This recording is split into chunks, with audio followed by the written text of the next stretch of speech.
আসসালামু আলাইকুম গাইস, আমি আমার একটা পছন্দের তরকারি রান্না করব, ইলিশ মাছ আর করল্লা। তো করল্লাটা আমার খুব পছন্দ, তো এই জন্য আমি প্রতিদিন করল্লা খেতে পারি, সমস্যা নাই। তো করল্লাটা আজকে রান্না করব।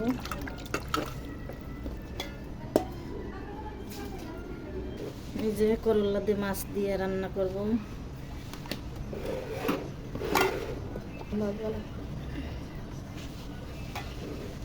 কেমন হবে তরকারিটা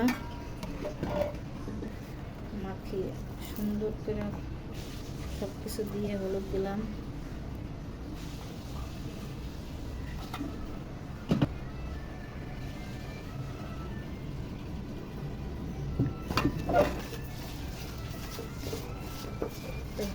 করে নিলাম, একটু তিতো লাগবো না, একটু হালকা একটু পানি দিয়ে মাখিয়ে উঠিয়ে দেবো।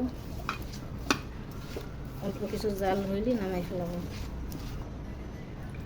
পানি দিয়ে দিই, মাখানো হয়ে গেছে, এখন পানিটা দিয়ে দিলাম।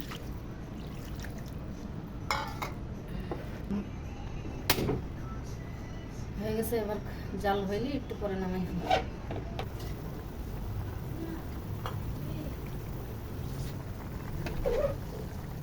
ইলিশ মাছ আমার করল্লার মজার ঝোল হয়ে গেছে, এখন ঝোল দিয়ে খাওয়া দাওয়া হবে।